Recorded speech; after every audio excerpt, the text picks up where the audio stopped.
Hey, y'all. How y'all doing today? We hope that you are doing fantastic and amazing and that your week has been everything so that you are entering into Friday with a clear mind, clear heart, clear spirit. But we're just saying that just so that we could wreak havoc and we start out with this Am I the Asshole on Reddit? Because of course you already know we gotta start out messy. So am I the asshole for joking that sewing is women's work? Now, reading the title, I'm gonna say you're the asshole, but it does say that this was voted as not the asshole. So I'm so interested for this read. Okay. So a few weeks ago, the button came off my jeans. They're my favorite pair. So when I got home, I asked my mom if she could please sew it back on or sew a new one for me, ready for when I was going out the next day if she had time. She said that she would do it that night if she had the time, but then asked why I don't do it. I said, I don't know how. She said, well, you're 17. Why don't you learn how to sew? And I replied, sewing is women's work. SMH. Mm. I Mm. was fully joking and smiling while I said it. The thing that really confuses me about why she got annoyed when I said that was that she jokes about the same thing all the time. I'm the only boy in my house with my mom and two sisters, and my mom always gets me to do what she has always called boy jobs. This includes changing fuses, rewiring plugs, getting rid of spider. Goddamn, she got him doing a lot. I'm just saying. Look, 17. This a lot. Cinderfella. Cinderfella. How about that? My cinder fella. My goodness. Okay. Getting rid of spiders. I mean, also that's got to be somebody else because I suffer from arachnophobia. So it's got to be someone else.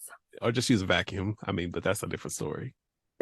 I'm gonna put a pin in it and come back because I have something for that. Okay. Hmm. Mowing the lawn, setting up anything like shelves or a new TV or whatever. It's actually almost every time she asks me to do something like that on top of regular chores, she says there's a boy job that needs doing. I always know that she's being lighthearted when she calls it that. My mom used to be a carpenter and taught me how to do half that stuff. Man, that's dope.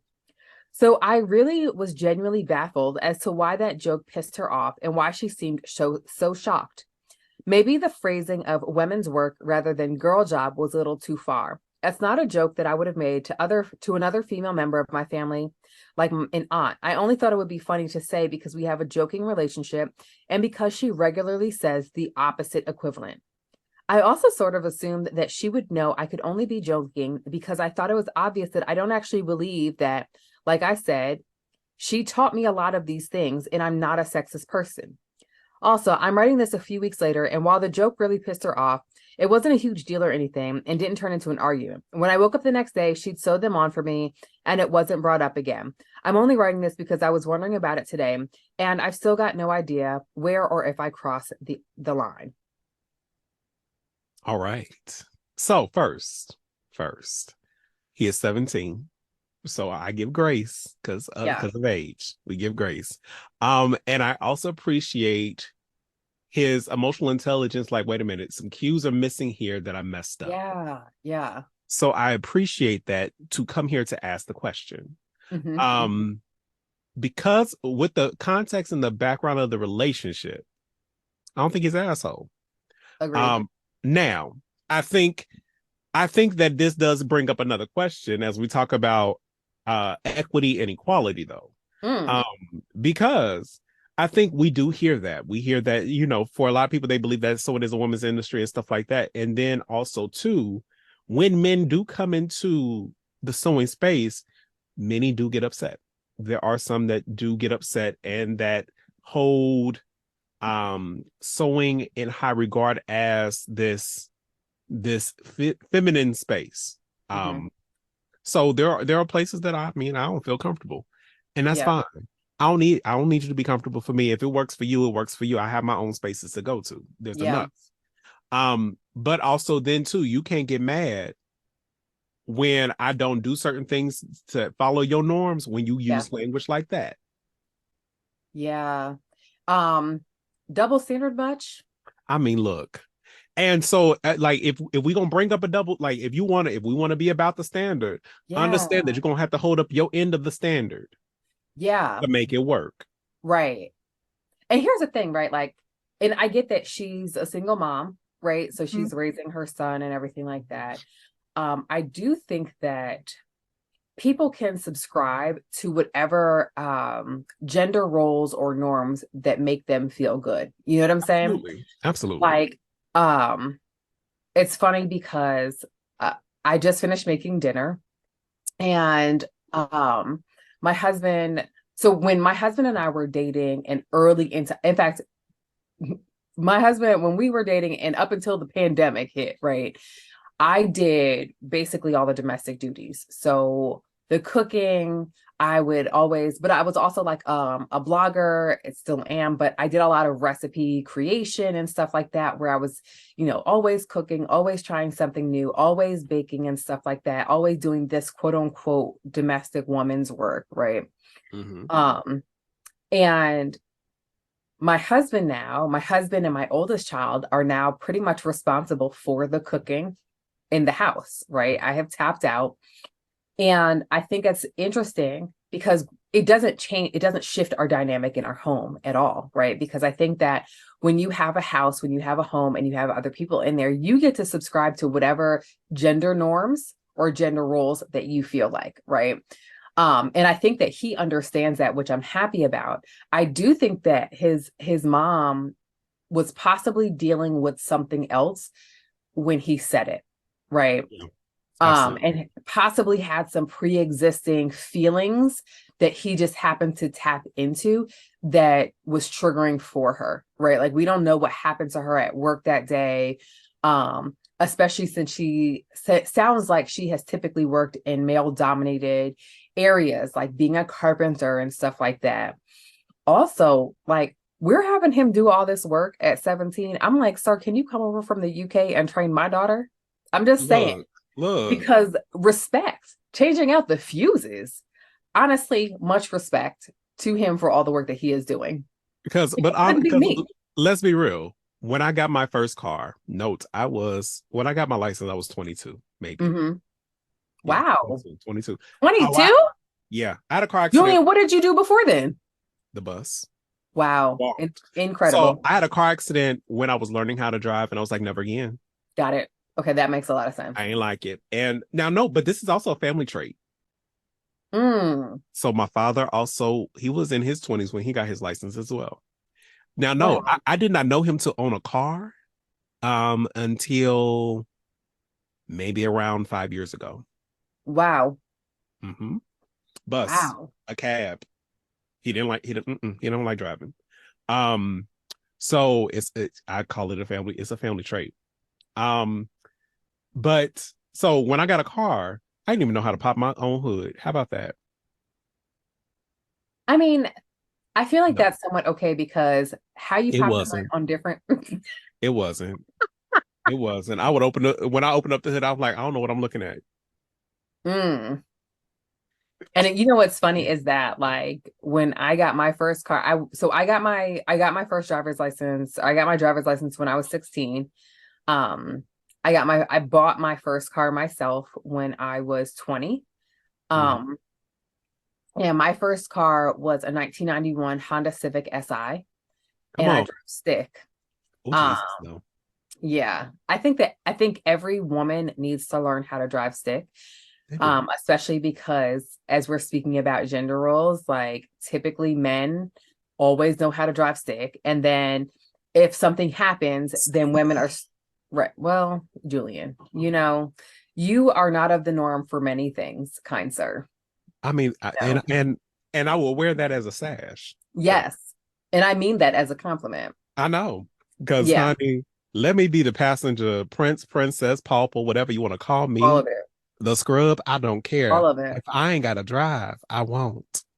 Listen, Kalima looked at me and she was like, Mommy, don't you just love driving? And I was like, actually. No, So funny you asked. I don't no. enjoy any of the chauffeuring that I do at all. And there are places that I would never drive in, Yeah. such as New York, such as Well, LA, and such as Atlanta, all places I have driven or learned to drive in. and would never, ever, ever. You hear me? Nope, nope, nope. Yeah, it's a lot.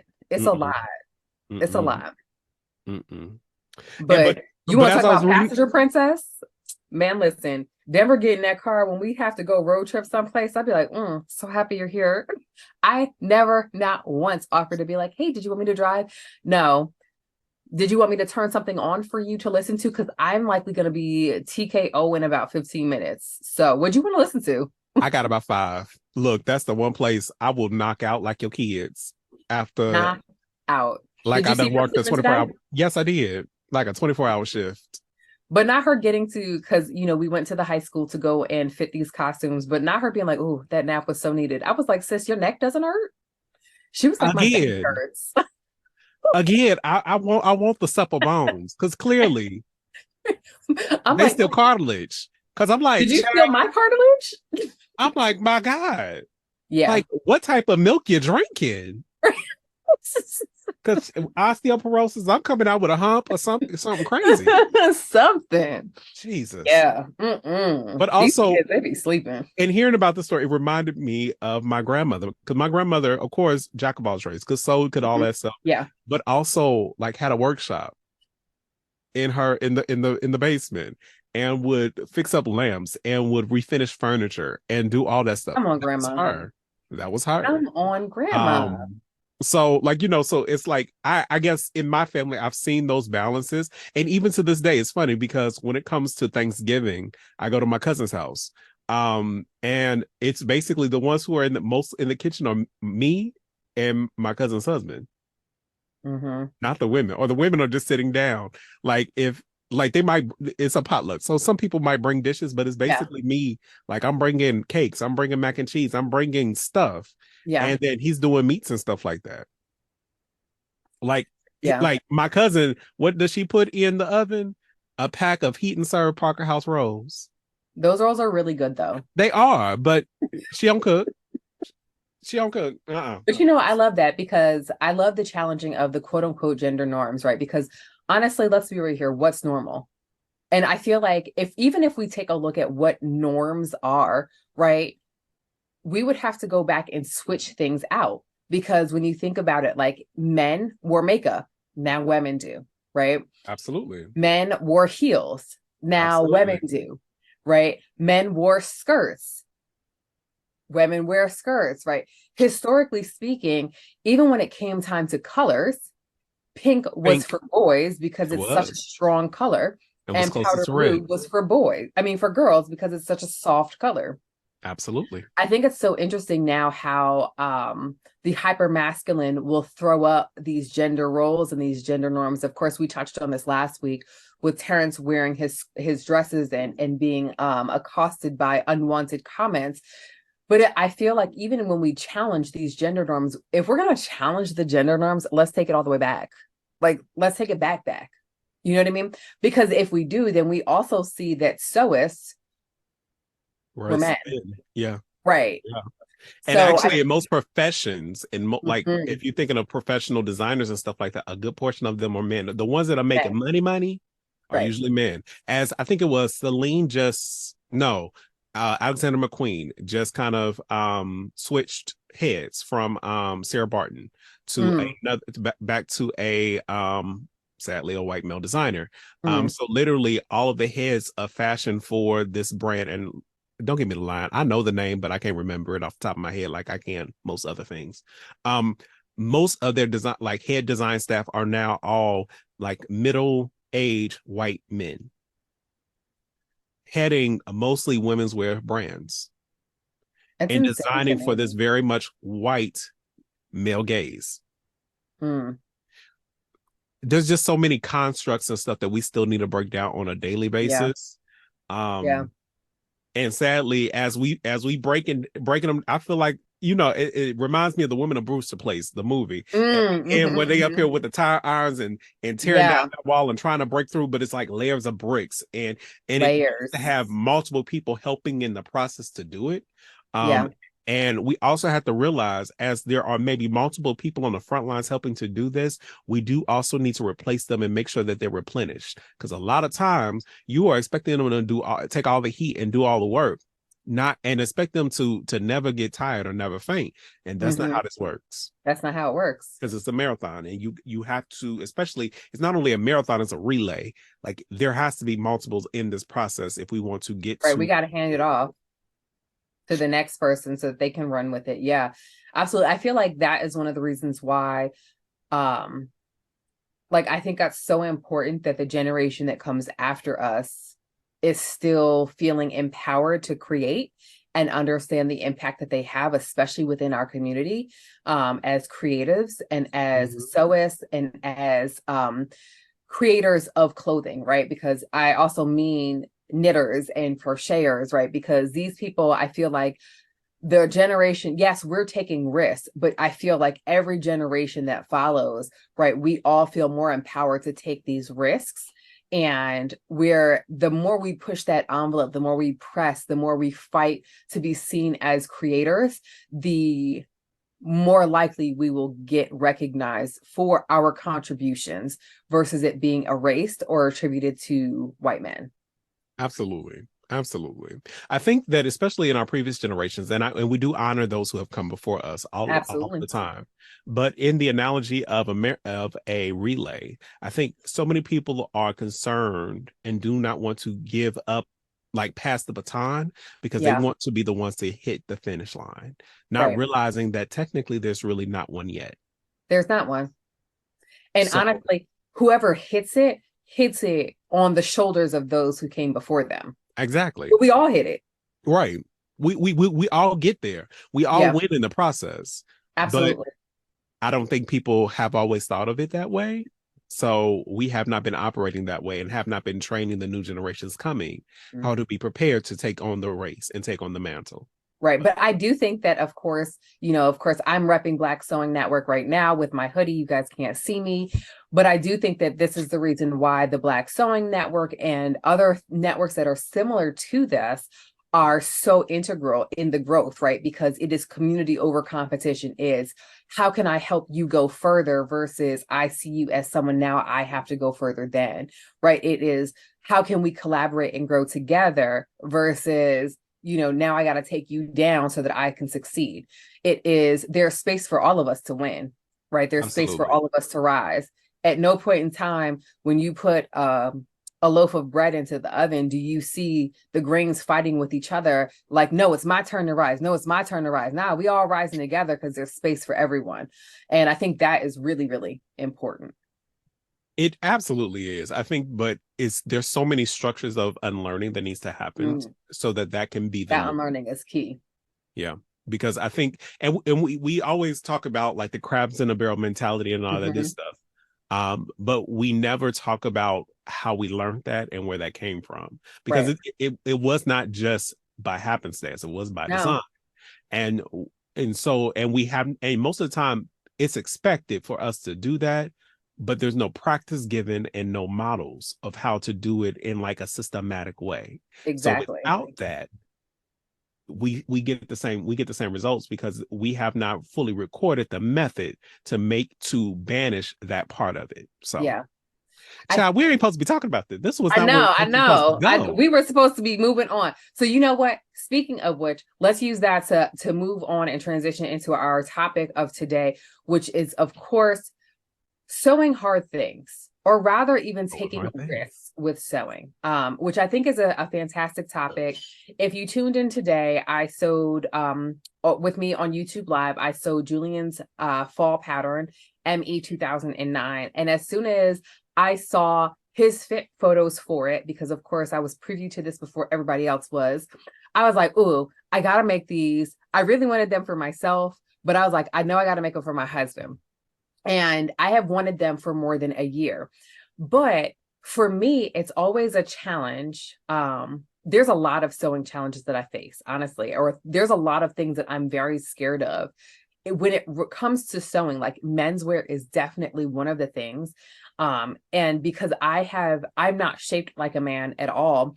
So even making the necessary adjustments to make sure that that they are going to fit correctly and things like that is something that is scary for me, right? So today I tackled on live even with Brenda, my Bernina B590, acting a fool, I tackled making Julian's pants, and I was still able to get it done in under 2 hours with my machine acting up. So I was really proud of that. And honestly, anytime I tackle any of these scary things for me, I always feel incredible, right? Because I'm like, that was so scary, but it was so easy also. Why did I put this off for so long? Like, what was I doing? And of course, y'all know I was there because that's what Yes. we do. We support each other.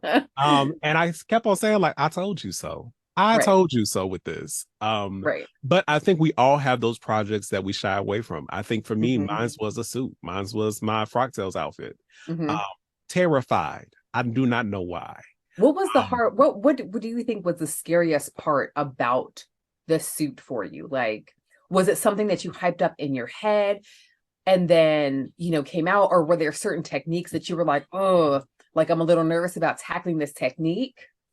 getting so a suit is a difference between a nice suit and a suit that you just bought just wherever. You know what I'm saying? Mm, When it don't fit right, or when yeah, it just does not have it doesn't lay right on the body. And right. I was scared that I was gonna look real homemade and like I'm wearing a Mm, homemade suit. And that so that was, I think, one of the things that was really hyped up in my head and I was really scared of. mhm, Also, in my group I have people in like So Manly, from beginners to bespoke expert tailors with mhm, 25 years experience. mhm. And I want them to call me out and say, oh, people can run the riot act on you if it ain't right. Right, right. um and I was like, am I if do I really want to go into this and dabble with this? So yeah, I didn't. I was Mm, fascinated by it, but just didn't. There are certain coats that I have not done just out of fear of certain seaming, or something like that. Or even, hell, let's be real. When we get our fit, like our first designs of our patterns, sometimes it could take us a long time to sew it and facts, out of fear. and facts, yes. Whew, that that part right there, it just hit me. It just hit me a little bit like in the jugular, like, oh, let me gather myself real quick. Especially as we up here waiting on designs and waiting on them to come. We just pray for Yeah. us because this is spring and clearly the weather has forgotten that it's supposed to be fall. Listen, right now it's 35 degrees in Atlanta. So I feel like mine is finally catching up. But you know what? I feel like I'm the No, only person in the we world had who is snow. like, but I love the cold weather. But only because I like, listen, Aaronica in layers, killing the game. I get it. Now, I like it normally. Yes, I get it. I get it. But also my outfit is not, it's a spring outfit Right. I don't know where I'm when about I to get go to with make this. it. I'm like, where am I about to go? Because I can't go outside and take pictures in this. Yeah, Because because everything you're looks gonna see good the here. shiver. You're gonna see the shiver. They're gonna be like, are those goosebumps? Are those Is that goosebumps? icicles? How about that? Because Right. it's like literally I'm up here wearing a winter coat. They're gonna be like, is she doing the cold girl aesthetic again? Or Right. no, she's just cold. Okay, okay. She's just cold. It's fine. Right. I mean, we're gonna have to find a way to cut off feet or something so that Listen, y'all my won't see nose is about to be nubs. all pink up in these photos. We're just gonna call it blush and highlighter. Yeah. Blush and highlighter. You're welcome. Natural. Right. So, like just even going through that process and understand, and this is for everybody, especially as you are, if you decide to do indie or any type of thing like that, understand that every time we do this, like Yeah. we're opening up ourselves to Yeah. criticism, and we Yeah. get it. We do get it. And It it's comes. funny because like I've got so the primrose sweatshirt, it's the primrose puffy sweatshirt. That is my next pattern. It's dropping on Tuesday. Love it. And for some odd reason, this pattern was a lot on me emotionally to test. And of course, I think it has a lot to do with what you just touched on, the fact that like we put a lot into ourselves. And listen, anybody who knows how I sew knows that I'm not going to say I'm not the biggest fan of color blocking. What I will say is that I'm growing into liking color blocking, Come on, right? come on, growth. Come on, growth. Come on, girl. Because Bo definitely wore today one of the hoodies that I made him from his fall inspiration board, and he wore the color block one. And I was like, God damn, that looks real cute. I might be into color blocking. I don't know. But putting together this pattern was hard for me because I don't color block. And because I don't color block, I generally speaking am not paying attention to how, like, you have to make sure that you have the seam allowance on both sides, making sure that as you're drafting the pattern, mashing things up so that the color blocked front matches with the non-color blocked back. Either way, the amount of constructive feedback that I received, because mentally, emotionally, I was not in a good space, period. Last month was kind of hard for me. I'm not sure why. I don't know if it's because it was Breast Cancer Awareness Month and it was my first time being a pre-vivor, or I'm still navigating life post mastectomy and stuff like that. But I just know that it kind of like my nerves were frazzled. Like my nerves were like on fire. Like people were like commenting, and I was talking to Megan in our chat, and I was like, Megan, I just need a little extra help through this test because your girl is feeling frazzled and I feel like a failure. And I don't know if people understand that as designers, the design process is scary because we're putting out into the world something that we feel is going to be stylish and good. And we have either chosen ourselves to be designers. If you have not, if you're not like an indie designer, or if you haven't joined a team or something like that, or someone has said, hey, I love your style, and now I would love for you to design patterns like what happened with us. Because then it becomes a thing of, wait, am I still good enough? Like, is this design good enough? Every single day. Yeah. Every single day. Yeah. Yes. And then for me, I feel like a lot of things are very scary because I'm a plus size body, right?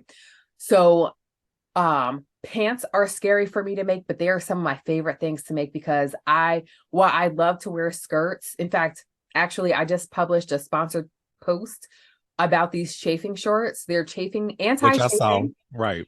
and they're cooling, and they work. Oh, So see, now your girl you might ain't be said wearing nothing. skirts and dresses more often because I found something that works for me.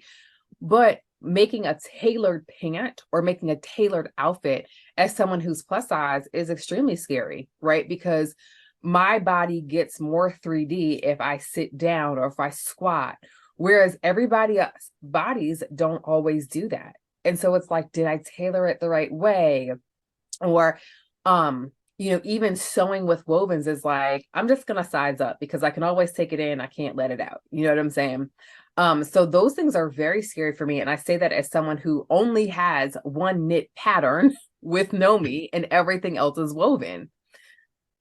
True. And remember, we talked about with my first early spring pattern in the pants and having issues with those and super nervous about that and it calling up my own even body issues and then having to take photos. Hence why those like the pants in that really beyond the sew along, y'all have never actually seen them worn Mm-hmm. because I have not made them again. Mm-hmm. I think I wore the pants I made in the sew along once and I did not secure the um my hook and eye strong enough. And I was like, Mm, oh, we're not doing this again. never again. And I have not, but now, and I've gone back and tried them on, and they actually now, of course, they now fit. Actually, they're probably a little too big now. But yeah, it's like there's some things attached to it that took me somewhere. Like I felt so self-conscious. Um, Yeah. and when you feel self-conscious about your own body, you just feel like, oh, I fell at everything.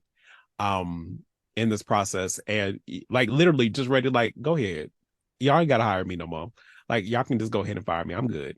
But and there are certain like some of those things, like there are things that we see that we want to make, Yeah. but we don't always see our bodies And objectively. yeah. objectively um Mm, and because of that we put the fabric in it and it just no. yeah. And the harsh eye of reality later, Mm. sometimes it can deflate Oh when yeah.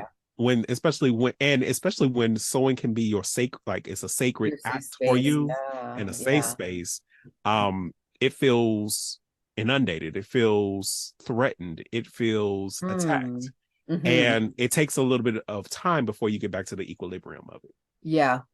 Yes. I think that is so valid. Like I remember last year when you were sharing about how someone was like going through your posts and giving you fit notes that you never asked for. Child. And I just remember thinking to myself that that could not be me, right? It's funny because for those that don't know, I generally don't sew for other people. So I'm doing something very scary, like literally right now. And I signed up with my girl Nikki from Sewing My Style. And Nikki is a bra expert. She's actually who I consulted when I was ready to give up with my bustier. Right. I was like, just throw it away. I don't need to design anymore. Can't make this. And Nikki was the one who talked me off the ledge and brought me back into it and got me to getting this bustier where it needed to be. But she had asked if people wanted to do some, if anybody was available to work on costumes for an upcoming production for a high school here. And I was like, since I turned 40, I was like, you know what? I'm gonna say yes to a lot of these things that I would typically say no to, because I want growth. And you can't sit in the same space and expect to grow if you don't seek out the sunlight. You know what I'm saying? Amen. So I'm here and I'm talking to one of the other sewists who's there, and her name is Blake. She's fantastic. She made this beautiful red gown for Atlanta Frocktails. But we were talking and I was like, yeah, this is very scary for me. She was like, what is? And I was like, sewing these pants for kids who I don't know their body. Like, I don't know their body composition. I don't know like where they're thicker at, what their side waist is. You know what I'm saying? I don't have all of these things that I would typically have, especially when I'm fitting my own kids. And we were talking about it and I was like, but yeah, I'm just going to do it. She was like, I would have never known. Like, I would have never known that this is not something that you do. She was like, in the event that I get called in to do a production and they're asking me to bring a team, like, you're definitely one of the people who I'm asking. And I was like, oh my God, this feels amazing. Like, I'm having the best day ever because of this. Because like when you step outside of the box and do something that is hard, and then you end up doing a great job at something hard, right? And the feedback that you receive is positive and is affirmative, it makes it that much more. Because if she had given me the feedback and been like, oh girl, I'd have been like, never again, light this shit on fire, never again. I don't even like productions. That is my attitude. And that's what I would have been like. I'd be like, I don't even like musicals. I don't like theater. I don't like acting. I don't like anything. I don't like costumes. I I will don't like stop watching clothes. TV. Right. Look, I'm going to live a very quiet solitude life and will not look at the arts ever again. I won't But even look in the mirror because I hate clothes. Like what? look, I totally understand. I remember when I went to Florida was it last year before Oh, to last, teach. Yeah. to teach, and how terrified I was. Yes. I did not eat for a week. I I remember that. literally did not eat for a week. I was that terrified that I would like that they were going to hate me. But everybody loves Julian. I wish that was the case. I wish I believed that. Let's put it Listen, that way. I wish I I opened up believed. our Instagram account, which y'all I do a terrible job of. I promise I'm gonna do better starting next week. But like literally, in fact, actually, our highest listened to episode is about you. Is your interview is our highest listened to episode. Just because it's just first. That's all. No, That's it's all. because everybody loves Julian. Cut it out. Cut it out. Listen, Anywho. listen. But Aurora heard a change in Uncle Julian's tone of voice, and she was like, "What's the matter with Uncle Julian? The kids love Uncle Julian. The people love Julian. Everybody love Julian." But also, I feel you so much on that teaching thing, right? Especially if you are self-taught, especially if you didn't go to school for it, especially if you already know that you're going to be in a room where it's not necessarily your peers because they're older than you. So it's like a weird dynamic, right? not Like, only were they older than my parents' age, yeah. there were rocket scientists in the room. And you'd be like, you know what? It's so funny. Literal rocket scientists and Yeah. doctors and dentists. And I was like, oh, Yeah. oh, Scary, scary. oh, man. But you know what? I will say that I think that those moments are almost the most rewarding, right? Because it's Absolutely. like It you're was. a rocket science and you think I'm a rocket science at sewing. Oh my God, I'm amazing. Look, I think, um, so I'm bad at realizing my own worth. I Mm, will 100% admit to that. mhm. And understanding that I provide value to the world, period. Yeah, Um, and can be very self-deprecating and stuff like that. We are practicing different and practicing seeing my own worth, magic, creativity. hmm, But moments like that were affirming in a way that I did not quite realize I needed. See, I've always been a person like I'm anxiety prone, and I can have the scaries at about anything. Um, yes, but I'll still do it. I might complain, I might cry. Well, not I won't cry, but we still can get it done. but we will still do it because that's just how. Like, yes, it might be late, it might be, but I'm gonna do it. I'm gonna do it Yeah, because that's just how that works. And right. I had to work through it on my own. But that was one of those things that um I needed for myself. And now, like, I'm teaching more often now, even just locally. I just needed I'm to so know that I proud of could you do it. too. I'm just so damn proud of you. And I appreciate it. Thank you. Thank you. Thank you. Actually, I had to show you something. Um, Ooh, so I bought a bag, and it kind of goes with this a little bit. So this is from Saturday House. If you ever follow Tabitha Brown, she has the Yes It's Vegan bag. It's a like the graffiti Birkin that she has, or a Firkin. I'm gonna call it a Firkin a because firkin. Okay. it's a faux. But she came out with a new line, and I had to buy one. So this is what it says. It says chase the dreams that scare you. Oh, I love that. I love that. Look, I'm like, send me a link. Look, I might make it myself. I don't know.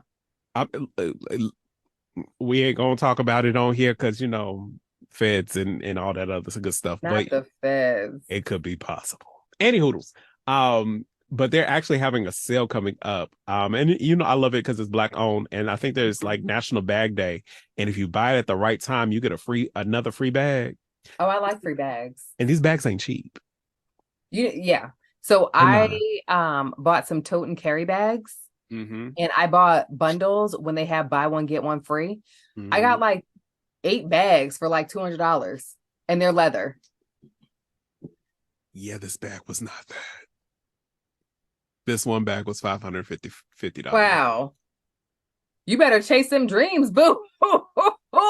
Chase them. Let's just say thank you, TikTok. Okay. Thank you, TikTok. Come That's on, how we TikTok, okay. don't stop to the But even TikTok, but even don't doing stop. that, and we have a chat, and I talked about wanting to see possibility of what like influencing and doing content like user Yeah, generated content and stuff could look like for me. Uh, yeah, and we use it as a manifestation channel. right. When I tell you that sucker manifested It did. It did. It big, did. and I'm ready to now see more and do more and be more consistent with it. Um, but I think that it's important to have people that can push you, Mm-hmm. um, but also give you comfort when needed. Yeah. I think it's a balance. I know that I have enough people that can give tough love around me and not show grace when needed. Sometimes I need you to show tough love and like kind of push me like it's all Yeah. right, but still pushing me towards it. Yeah. I feel like you I do that appreciate for my me. And friends I for that. feel like we've had those mushy moments where I've had to thank you for being a safe space for me. Because I do think that um once you hit a certain level in public eye, you don't want to make it seem like you don't have your shit together and like you don't have your, as Lisa would say, like you don't have your stitch together, right? Look, And granted, I don't think that I've ever referred to myself as an expert, as in anything. Like I feel like I'm just an inspirer in the sewing world, right? right? But when people kind of begin to put you up on the pedestal, you don't want to fall off. And not because you don't want to fall off because you're human, but you don't want to fall and disappoint. Right. And that, like, I would hate for someone to be excited to meet me or someone to be excited to see something that I've made and they'd be like, this is it. This is what I was excited for. all of this. Right, because I've had that happen to me where I was excited to meet someone who felt like a celebrity to me, and find out that it was almost like I was sold on a sham and that they didn't exist. You know what I mean? Like I thought that their mask or whoever it is that they put a front up was super dope, but who they presented as in person was just not. And I don't want to be that, which is why I think that even though as I navigate these tough things, like even today, right? Like my machine is over here acting, Brenda was acting like she had no act right, right? But She was fiending for that bobbin. That's all it was. She wanted that and, bobbin love. right. And there was gold in the bob. And I'm like, sis, it's not even real gold. Like, girl, let it go. Let it ride. Okay. Um, but I think it's important for people to see me as I make mistakes and see what the recovery from the mistake looks like, because I don't feel like tackling hard things is undoable. I think it's Right. important that we show what it looks like, even for people who are quote unquote celebrities, to tackle these things. Now, I don't think of myself as a celebrity, but the amount of times that people run up to me and they're like, "You're a celebrity to me," but Child, I have to it tell takes. these people I'm just me. And I think I know for myself, I'm special. I'm on the special side of things in life. Mhm, Um, mhm. and I think people need to see that you can be yourself. Yeah. Yes. And wherever it is, you have gotten to a place, but yet you can still be human with it. And I Yeah. think people just need to people are wanting to see more humanity, period. Because it allows them to practice and to rest and to have grace in their own humanity. Now, Mhm. I think with that, I think we are still caught on everybody got to be perfect and all this other stuff. I'm like, that's not real life. I don't even want to see that. And Hence that's why, why I don't like to sew for people, because I look, get caught up in the, oh, well, what if it's not perfect? And this is something that I know that I have to remind myself of. Like, I am not Target. I am not Walmart. I am not, right. Chanel. I am not Gucci. I'm not any of these things. Like, You are I'm not a myself. computer making Right. something. You are hands Exactly. at a sewing machine. Most of the time, Exactly. it is a computer making the stuff. Right. And we forget that. Exactly.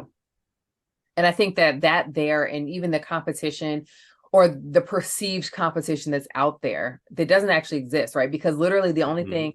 the only competition that I have is the skill set that I had yesterday. That's it. That's all I'm Absolutely. competing against and making sure that I do better than, in truth. And I think that's important, It is. Absolutely. Yeah. So, speaking of that, since you've already done one pattern that scared you and no longer scares you, what's next? Y'all, her face. Her face done went 7 shades of red, and I done got as big as her glasses she got on right now. Look. So it's New Pattern November. Mm-hmm. And for those who don't know what New Pattern November is, last year I started New Pattern November on a whim on my YouTube channel, because I was like, oh, I'm going to try to show up consistently weekly on my YouTube channel. And so I was like, I'm going to press myself for November to only sew new patterns, but not like go out and buy new patterns, but actually sew all of the patterns that I bought that have just been sitting there looking at me like, hey girl, me next. No. Okay. Got it. So this New Pattern November, I'm really kind of challenging myself to do outerwear. So I've got a coat coming up. I'm making a denim jumper. Okay. So that is very like working with the denims. Do you know how much denim I have? Oh, I know a lot. I know. Mm-hmm. Mm-hmm. Listen, we got chambray, we got like 10 ounce, we got 5 ounce, listen, it's a lot of denim out there. We got For her to be stretch, we making got mostly 9 knits. stretch For her to be making mostly knits, y'all. for me to But be it's all making right. them. Right.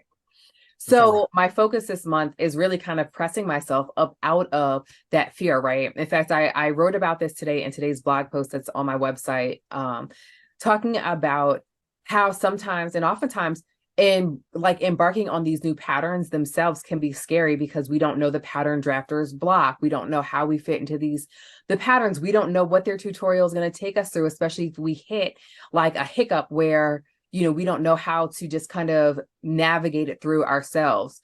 So that's one of the things. I do actually also plan on making Denver your jacket, because I What? really feel like you're not going to send me my jacket. I feel like, I don't know. I mean, like, I feel like if I keep talking about it and keep pushing you, I don't know. I feel like maybe it might happen, but we'll see. But I want to be able to make him more things, because he's got these super long arms and nothing ever fits. And I feel so bad, you Right. know? Well, it's Um, the perfect time because my pattern as well as Ella is So Your View Challenge of the Month. it is, yeah. So, But and I don't have the PDF versions of them yet. And we all know who I am as a person. I mean, but they are on sale on simplicity.com. That is an option. I will just say that. I will just say that. We'll see, Um man. um I am actually on Sunday. We'll be doing a so long for Black Soil Network Sunday service. Mhm. I will be doing the hack that Carmen did and making it into a That shit bomber. was so dope. So I'm up here trying to wrap my head around it. How about find fabric? Because this will be my fifth one. So trying to figure out what I don't fabric. know where you think you're going in all these coats. Like, stop playing. Send me two. It's Stop it. cold here. I'm just saying, it's cold here. Julian, you had other coats before this year. Stop.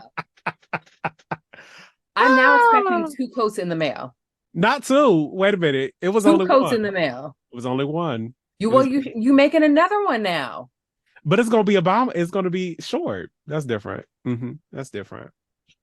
That's Julian. different. I'm just saying. Um, yeah. So doing that.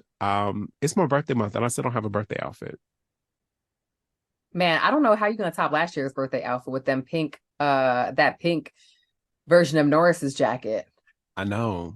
I'll I know. take that too. Just drop that shit in the mail as well. No, that's not going. Stop it. You know what, Julian? I'm done with you. No, you're not. You're I not. just You're not. Right. You're not. Right. You're not. It's Um, just so rude. it's not. It's not. It's not. Um, so I need to figure that out. But honestly, I don't have plans. I just want to be pretty. Like, Well, it sounds like you should just join me for New Pattern November. I hear we're probably having should. sponsors this year. Uh-oh. Uh-oh. Uh-oh. Well, wait a minute. Wait a So minute. I did just so of course, I hear there's some things to be won.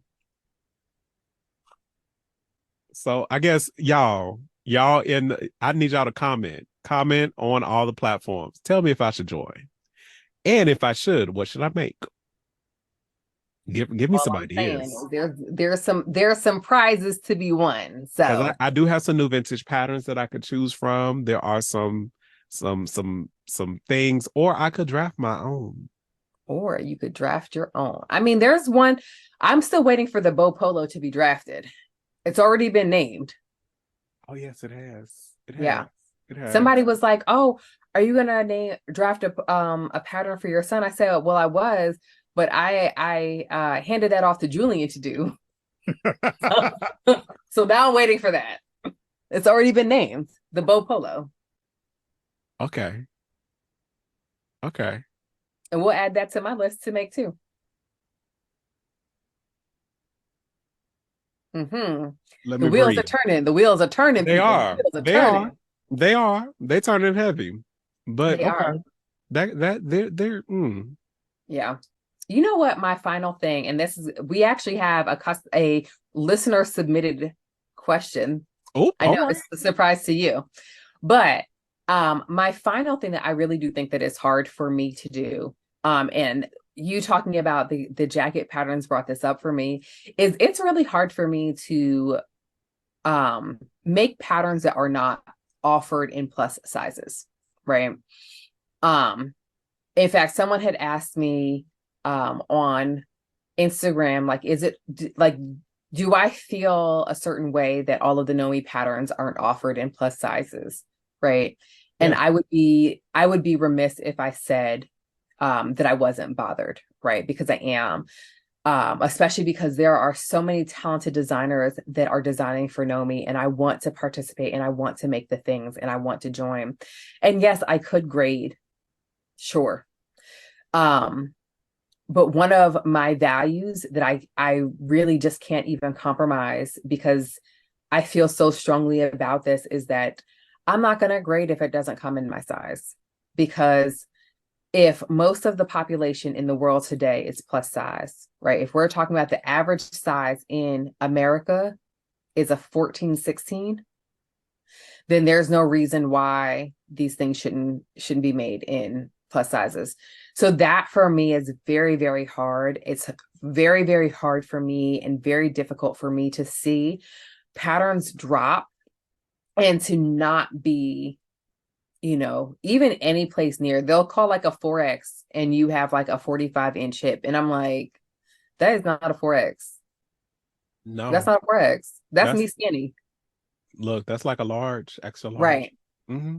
Mm-hmm. So that is a very, very hard thing, because I want to make the things and I want to participate and I want to support designers. Like I'm like a professional cheerleader. I love it when people have these designs and they have new patterns and I want to make them.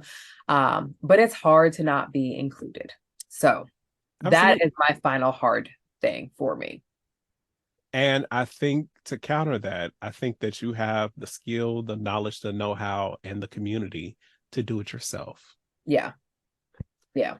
And so when that happens, I think we pushing you and Right. how we can support you in this process to do it yourself and do it better. Yeah. And I will always, even if I'm not no longer plus size, because we're speaking that into existence as well. Although I will likely always be plus size because that is my bone structure, right? Look, we speak in just health. We just speak Right. in But feeling good in the no body. matter Yeah, what, I will always advocate for size inclusivity. And I also mean that on absolutely. the lower ends too, because I do Yeah. feel like there is a gap for very small people as well, right? Absolutely. I think we saw that with this coat pattern is that they expanded the size range. So when it Right. goes up 4 sizes, but to do that, they lost four Both sizes on the sizes. other end. Yeah. So And that's hard. Like I am the voice of like, of course the plus size people, but I couldn't imagine not also being able to find my size and being like a 00 or a 0 just simply because of genetics. right. And no matter what I do, how much I eat, I still can't gain weight. You know what I mean? Right. And there's so many So just forms of bodies. And yes. especially if people are looking for more masculine inspired clothing, but they might have been a different gender assigned at birth. It's like, Mhm. that that Speaking of, how are is those pattern tests going? Because we were talking about that last week. so they are taped together. Oh my God, Julian. The fabric has been washed. Julian, sir, it's fine. Pray my strength. That's all I will say. It will I see. happen. It will I happen. see. But just pray my strength that I'm the one he's calling for in these last and evil days. Amen. Mm, got it. Okay. Let's hop into this. Listener submitted question from Leslie. Hey, Okay. Julianne and Aaronica. I have a bit of a content request, maybe. I've been sewing for about a year and I love making clothes for my family.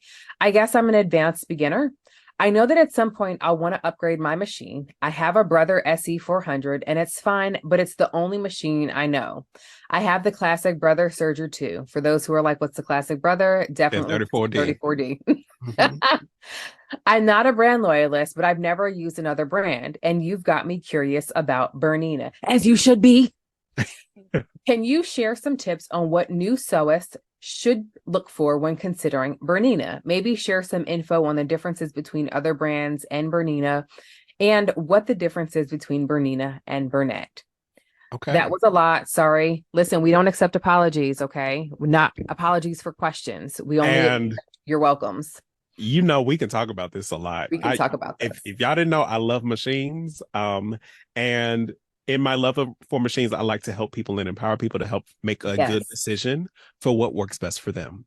Yes. Um, so I have different brands. I love Berninas. They're probably my favorite. But Mm-hmm. I've tried Juki, I've tried Elna, Janome, Brother, different brands. Okay. So we've definitely gone through them. I think What is great about Bernina is, of course, it is the Swiss design. And for me, it has a tactile feeling that you can't get from other machines that are computerized, while still having some of those fun computerized features. One Mm-hmm. example of this is in the knee lifter. If you use your knee lifter to raise and lower your presser foot, it is still a manual knee lifter, meaning Right. that as you move your knee, it moves at the same rate with you. On other brands that have the same feature, it will be computerized. So you might touch it a little bit and the whole thing go up. It does not have the same tactile feel. That Um, is so funny because you'd be over here sewing and be like, oh, damn it. and it right, Let right. me And move you my done knees. accidentally done touched it. So, and I am a very tactile person when I sew. Hence why I love vintage machines. Because I feel like I have just greater control and I know what's going on when it Hmm. happens. With a lot of computerized machines, it just feels like I have gloves on as I sew. Like I do not have the full feeling that I normally would Hmm. have. I find that with a Bernina machine, it provides that. Now, one of the things I will say and caution is that you definitely need to decide um, how how I'm trying to word this. How invested are you to joining an ecosystem? Let's put it that way. Mm. Um, Mm. because Bernina has its own feet. Most of the new Berninas also have jumbo bobbins, so that's different bobbins, and different things like that. So it's a whole ecosystem. So if you Yes, have yeah. like the bobbins and stuff that you use on your regular brother, you can't use on You're this. not gonna be able to use those. Um, and these bobbins are not cheap. I will say that. And you really can't even use fake ones because they do sell them, but they don't. It don't last that long, so that you are then frustrated and gonna have to go buy some different ones. Right. Right. So it is a great investment. It will last you forever, but it is Yeah. an investment, not just beyond the machine that you have to make. Hmm. Hmm. So, Burnett is designed by Bernina. So if you, let's say you get a Burnett B77 or B79, it has the same screen and Bernina interface, but it does use, it's more on a class 15 system, meaning that you can use just your regular snap-on feet for it, or Hmm. it uses regular class 15 bobbins and stuff like that. It And so is, when he's referencing class 15, he's essentially talking about like the standards. yeah. So more along the lines of being able to use the universal feet, the universal bobbins. So that's what he's speaking to in terms of class 15 for those of us who are not as well spoken as Julian about these machines. So just for history. So the reason that we have a class 15 bobbin is because it was a class 15 machine by Singer, started in around the 1860s. We start seeing that bobbin system open up for the world when that patent closed. So when Mhm. that patent closed, they basically sold that patent to Japan to help rebuild their industry after World War II. So you start seeing a lot of different machines and stuff like that come into the States with that was basically a class 15 Singer that had been made since the 1860s, made in the 1940s, 50s, and 60s. And that just became the synonymous with the size, like bobbin and stuff that you go to for a machine because it was easy to find. Everybody had them. And if you changed machines, you didn't have to change everything for it. So that's one of those things Yeah. that you would have to just be aware of and and just be ready for. Um, so in terms of like other, so I like Burnett as well. I have a Burnett. That is a great, like that's like if I'm not using a Bernina, that's one of my backup machines that I use, especially like a B77. For the price point that you can get into it for, it gives you a wonderful, great features. So Yeah. it gives you a lot of the same features of a $4,000 Bernina Right. for like $1,200. Yeah. So now, is it going to sew just as like a Bernina? No, it's a more computerized machine. It still sews smooth. It still sews very nice, but it's a Hmm. different feel.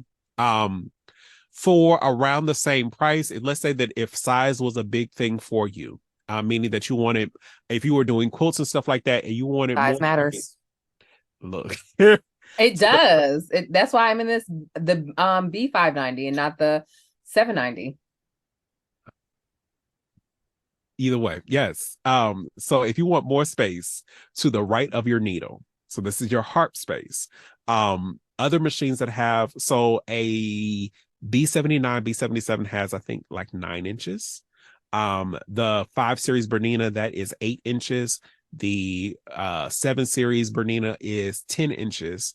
And then there was an 8 series, so it's an 880 plus 830, thus 12 inches to the right of the needle. Now, other brands such as Janome has machines that go up to a 13 inch to the right of the needle. For around the same price as the Burnett, you can get a Juki NX7, and that's 12 inches to the right of the needle with a lot of the same features. Mm-hmm. So my biggest suggestions is to get to know the dealers in your area. Go test the machines. Go try Yeah. different ones to figure out what you want and like what type of sewing. Do you have a dedicated sewing space? Because if you Mm-hmm. have a dedicated sewing space that you can keep your machine up, you can get one of these bigger machines and it might make sense. But if you have a space that you have to take your machine down and stuff like that, these machines are heavy. They are heavy. These are not ones that you want to take down a lot and be moving a lot. So you need to figure out like what works for you. Go try some different machines. Mm-hmm. And that's what stores are for. They will give you different fabrics so you can go test them out. Yeah. Or if you have like an original sewing quilt expo or some type of sewing show in your area, go Yes. test out a machine.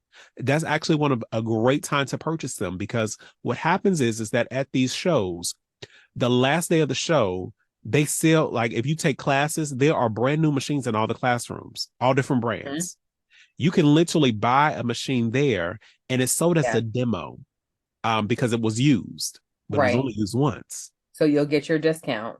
So it's a good time to buy machines around this time of year, especially around early October in Cincinnati. Is our original sewing and quilt expo. It is also like the big day for Bernina, and that is the day they offer 72 months, same as cash in terms of Mm-hmm. financing. If you wanted to do that, and it's a 1 day only sale, it's usually on a Saturday. But so my biggest thing was definitely check out the machines that you like. Yeah. Again, I love Berninas. But there are things about other machines that I like too. Yeah. So sometimes, as much as I love Bernina, sometimes I don't want to be fully invested in a whole ecosystem, because if I don't have enough bobbins or something like that, I have to go fishing and stuff like that. Sometimes you just want to use basic and go, and I might choose another machine that I have. So Yeah. I think that one, I agree with all that. I think for me, coming into the Bernina kind of family, I fell in love with the sound of the Bernina before it is I lovely. understood the function. Yeah. Mhm. And I think a lot of people will say, oh, well, are Berninas beginner friendly? I personally think they are very beginner friendly. Like I have both the B590 and then I also have an L890, Brenda and Bernadette. Um, and I feel like they are very intuitive machines, right? Mhm. For me, anyway. I felt like they were very easy to get set up. Now, I also have the embroidery module, and it never fails that I put my embroidery module in wrong, right? Like I put my hoop in the wrong way, and you know what? Brenda be like, "It's okay, sis. I'ma still embroider this for you And because I will. understood what you were trying to do, and I got your back." So I do feel like the machines are very beginner friendly. For me, the big thing was I wasn't ready for an industrial machine, but I knew that the value of having a steel inside was going to be something that was important, right? So Mhm. if you ever watch me sewing live, chances are I'm always oiling Brenda because the B590, they do require a little bit more oiling than the 790 or even the 800s. Um, it's just how they are. Like literally, every other project, I'm oiling her. So If you have a 7 series or 8 series, technically you should be doing the same. You should. If I you mean, like, I of don't know anything about that, of but a burn of for my machines, like yeah, yeah. they want to they you got to slide a little oil to them. You I do. remember when Katie Courtman saw that I had the B590, she was like, girl, listen, every time you change that bobbin, every time you have to open your bobbin case, Give it a just be little ready to oil. oil. Just Yeah, be ready to give it oil. oil. And Right. it's not like you up and greasing a scalp or anything like that, or you or slapping Crisco. all over the machine. It's a few It's two drops. dots. Yeah, Okay. Don't get heavy handed, right? don't do that. Um, but I will say that because Berninas are so well made that you don't only have to buy brand new. Oh Julian, no. of course, is the master at finding them at Goodwill, and Yes. they come in working order for him, right? I mean, literally basically the only brand new Bernina that I have is my Surger, which is the Elite 60. Right. That was basically came straight out, like straight off the ship when they were delivered Mm-hmm. into America. My other like my main sewing Berninas, so my 750 QE and my 830 were from Goodwill, shopgoodwill.com. Yeah. Yeah. And so I think that because of that, seeing how they hold their value and they still sew really excellently, to Mm-hmm. me, that speaks volumes. I think that also you have to consider what it is you're making. Like if you're a maker who's like, look, I'm just making apparel and that's it. Like I'll never be sewing leather. I'll never be sewing vinyl. I'll never be doing any of these other things. Then the size does matter, right? Because chances are you're not going to need something as big as the 790, right? Because you're not quilting, right? Um, so I do think that you have to take into consideration what it is you plan to make. I will say that I have tried quilting on my 590, and I'm not talking about like putting together the quilt top. I'm talking about quilting together all them layers. Yes, it goes through the layers very easily.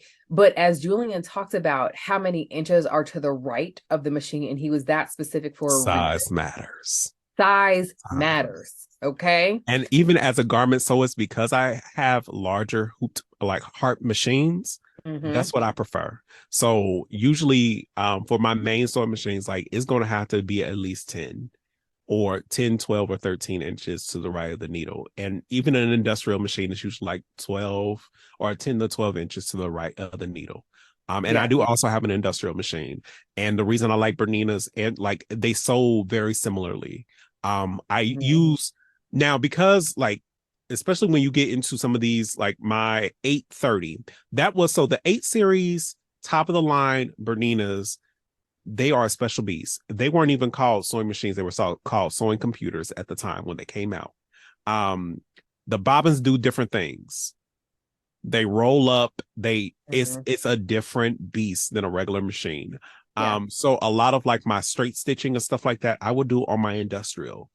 Just so I'm not putting a whole bunch of hours on And those my stitches on there. Yeah. yeah my Bernina and stuff like that. It's just not necessary, especially when I have an industrial machine. Um, but yeah, I it's will say that if you it's don't hard. have the same level of space that Julian has, right? Because I I do have a dedicated space, Mm-hmm. but because I feel it's funny because I feel like my sewing got upgraded along with my machine, right? Yes, So when that's I got my B590, I began to do other things. Like I have made a pair of custom Jordans. I have sewn leathers. I have, gotten into sewing button downs, right? So like there are things that I would not have done if it was not for the Bernina ecosystem. And I think that Julian saying that it is an ecosystem is very accurate, right? Like today I was talking about my feet and like my feet were all over the place because your girl's been in here creating. But you can't go on to madamsew.com and get any of these universal feet, right? None of those and you things can't work. get a set of feet for $20-$30. You're not going to be able to do that, right? You might be able to do that if you have if you bought it on Amazon. Like I think I got my button foot from Amazon for like 25, and that is literally the cheapest foot that I have. Like my ruffler was $125, Mm-hmm. and I have my dealer gives me a discount. And so I think it was like maybe $100 because she gave me, I get like more, I think I get like a 30% off discount. So with tax, I think it was about $100. Mm-hmm. So it's something that you have to consider. Um, and do you need all the feet? No, but I will say those feet make a difference. I was not that person before I got my Bernina where I was like, oh, I need all the feet, right? Like I think I used my basic foot, my buttonhole foot. And at the time I was hand sewing buttons, which is why I never sewed buttons, right? But that was it because that's all I needed. Whereas now I'm over here using the rolled hem foot, my buttonhole foot, my zipper foot, my blind zipper foot. I got feet that I ain't even used yet. My ruffler foot, Your piping foot and all this. Yes. right. Mm-hmm. So I will say that if you are at the point in your sewing journey where you're ready to go to the next level, and Brother is not doing it for you, and I do think that Brothers are great machines. Many of us have started out on Brothers, so no shade to Brother at all. I do think that Bernina um, will force your skill set to level up in a way that you were not expecting. I know it has done it for me. I know that my husband has been the one who has watched my sewing develop from being questionable at best to now he's like, this looks like ready to wear. And I remember for, I think our 3rd-year anniversary, whatever anniversary you do cloth for, I made him a shirt. I look back at this photo often. I'm like, golly, bless his heart, because Oh, it he was like loves you giving Gordon for it. Gartrell, right? And Oh, he was out there wearing that shit proud, like my wife made me this. But also it was like, huh,